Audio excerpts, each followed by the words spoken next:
সুন্নি জনতার প্রচার ও প্রসারে বাতিলের বিরুদ্ধে যিনি সবসময় সচেতন, তাকে আমি খেলাফতনামা দান করেছি। আহলে সুন্নাত জামাতের রৌনক, আমার রুহানি সন্তান, সুন্নি জামাতের অগ্রনায়ক পীর মাওলানা গিয়াসউদ্দিন তাহিরি যেন সুন্দরভাবে প্রতিদিন সুন্নিয়াদের খেদমত করতে পারে, আল্লাহ যেন সেই তৌফিক তাকে দান করে। সবাই উচ্চস্বরে বলুন আমিন। সংবিধানে রাষ্ট্র ধর্ম ইসলাম আছে বলে তোমার কেন চলে রে বন্ধু, তোমার কেন চলে, ঠিক না? মাহফিলেতে আইসা তাহিরি নূর নবীর শান বলে তোমার কেন চলে রে বন্ধু। ঠিক আছে নি, ঠিক আছে নি মাস্টার? আমার মহব্বত করেন তো?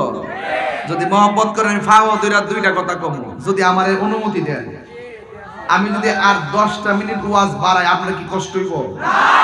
না, সত্যি করে এখন কষ্ট হইব? আচ্ছা তাইলে আমি একটু দেখি, আমি পাউডারদের কয়ে যাই, জীবনে কোনোদিন নেশা করবেন না। না করেন না কেন? করবেন? আর একটা কথা কয়ে যাই, আপনার পাগুলো আছে না, আমার দিকে দেন, আমার জিহ্বা দিয়া আপনার পায়ের ময়লা পরিষ্কার করে দিন।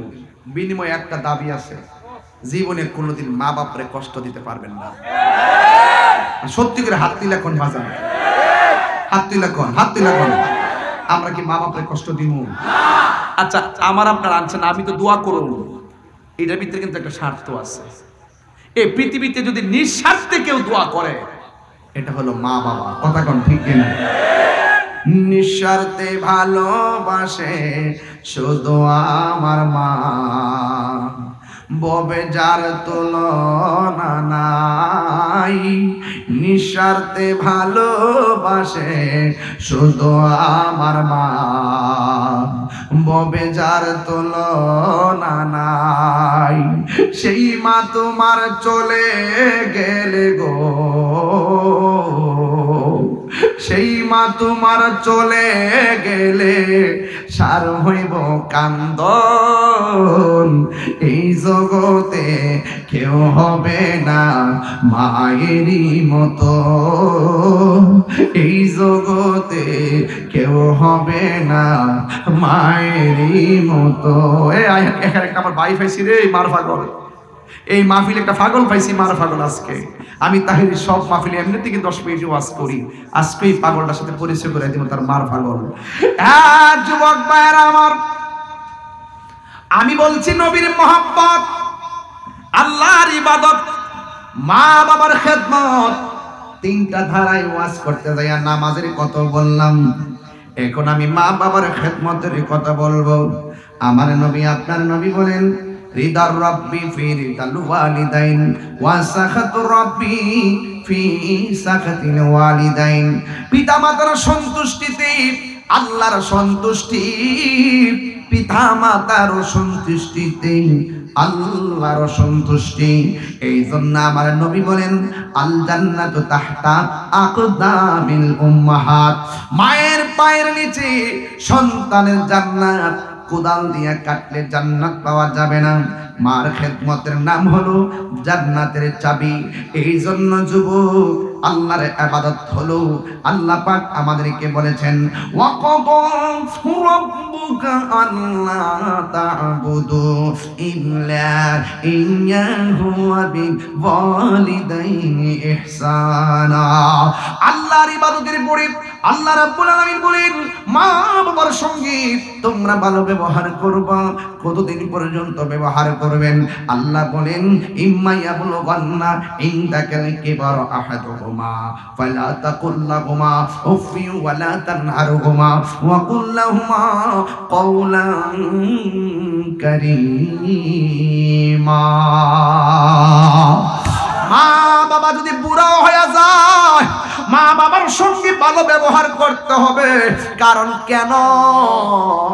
এই পৃথিবীতে ওয়াহনান আলা ওয়াহনিন, কষ্টের পর কষ্ট একমাত্র একজন মানুষ করে, এই মানুষটা হলো তোমার মা।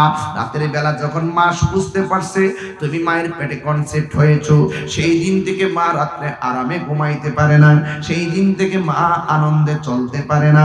তুমি মায়ের হাঁটার স্বাধীনতা কেড়ে নিয়েছো, মায়ের রাতের বেলার ঘুম কেড়ে নিয়েছো।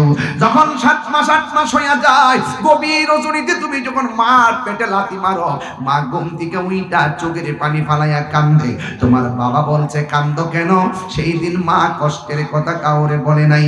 এবার বন্ধুরে, মা এরপরে কষ্টটা হলো যখন মা প্রসবের ব্যথা শুরু হয়ে যায়, পাশের বাড়ির মহিলারা জিজ্ঞাসা করে বোন আমার ব্যথাটা মনে হয় বাচ্চা হওয়ার ব্যথা। ওই পাশের বাড়ির মহিলা কাজকর্ম ফালাইয়া ঘরের দরজাটা লাগাইয়া মোমবাতি ধরাইয়া বনাই না খেরাই না গুনাই না ওই পাতিল রেডি কইরা ব্লেড আইনা রেডি হইয়া ওই সময় সন্তান প্রসবের মুহূর্ত, তখন মা একটু পরে পরে বেহুশ হইয়া পড়া যায়। এই দিক দিয়ে মার পানিগুলো বালিশ বাসতেছে, আর একটু পরে পরে দাই মারে কি জানেননি বোন রে, একটা ছুরি দে আমার জীবনটারে আমি শেষ করে ফেলাই। আগে যদি জানতাম সন্তান পেটে নিয়া প্রসবের সময় এত কঠিন যন্ত্রণা,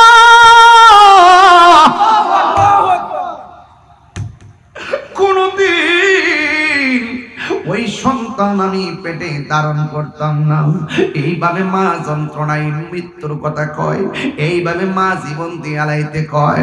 ও বন্ধুরি, ওই দাই মারে জিগাইবা ওই মার অবস্থা আর কেমন ছিল। ওই একটু পরে পরে তোর মা বেহুশ হয়ে গেছে। আল্লাহ না করো, এই সাতকানিয়ায় এমন রেকর্ড আছে ভাই, এই সাতকানিয়ায় এমন রেকর্ড আছে যে সন্তান ভূমিষ্ঠ হয়ে গেছে, সন্তান ওয়া ওয়া ওয়া কাকুরে কান্দে, কিন্তু সন্তানের মা আর শ্বাস পালাই না। দুনিয়া থেকে ডেলিভারি কেসে মারা আসেনি এমন অ্যাভেলেবেল হসপিটালও থাকে, বাড়িতেও থাকে। যুবকের দল, এই লোকটা আমার একটা হুজুর হাফিজিয়া মাদ্রাসায় আমি চাকরি করি, এই পোলাডারে মা পেটে রাখতে হইতো কইছে আমি তোরে হাফেজ বানাইতে চাইছিলাম। যুবক ভাইরা আমার, ওই মা দুনিয়া থেকে বিদায় হয়ে যায়, ও যুবক কেমন মা আছে বেহুশ হইয়া পড়া থাকে।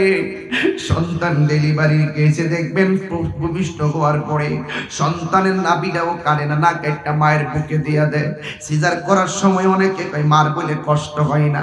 কেডা কইছে মার কষ্ট হয় না? তুমি নিমুখ খারাম দিকে কও, কেডা কইছে মার কষ্ট হয় না? সিজারের সময় কে কইছে মার কষ্ট হয় না? সিজারটা করাইতে ওটিতে ঢুকাইবার আগে মার কোমরটার ভিতরে একটা ইনজেকশন মারে, সারা জীবনের জন্য মার কোমরটা অচল হয়ে আছে। সারা জীবনের জন্য ভালো কোমরটারে অচল কইরা ফেলাইছে। আরে আঙ্গুলটা কাটলে কত কষ্ট লাগে। তোর মা তোর ভূমিষ্ঠ করতে দেয়, আমার ভালো তল পেটটা 7টা পল্লা কাইটটা ফেলায়। কে কইছে কষ্ট হয় না? কে বলছে? মার ভালো পেটটারে সারা জীবনের জন্য কাইটটা ফিজিক্যালি সারা জীবনের কষ্টটা হাসি মুখে গ্রহণ কইরা নে। আর ওই সন্তান যখন বড় হইয়া মা পেটে লাথি মারে, মা তখন সহ্য করতে পারে না। সন্তানরে তুমি কি জানো না, বিদেশ বিরাট যে একটু বিপদ হইরা গেলে মার মনে জাগনা মারে।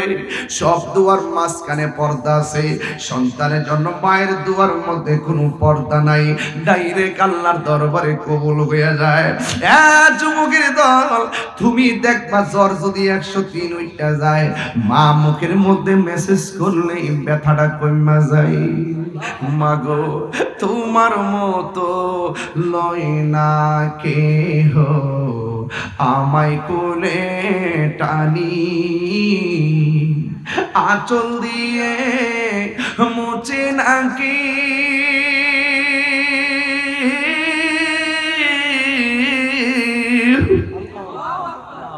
আঁচল দিয়ে মুছে না কেউ আমার চোখের পানি।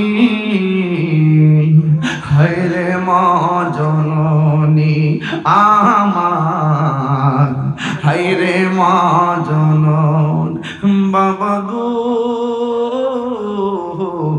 বাবা বাবা গো বাবা। কান্দোস কেন বাবা? আমার মতো বুঝি কেউ বাপরে হারাইছেন না? বাবা গো বাবা বাবা গো বাবা। দেখেন তো ভাই, একটা মুখে হাসি নাই, সব চোখের পানি চলচল করতেছে।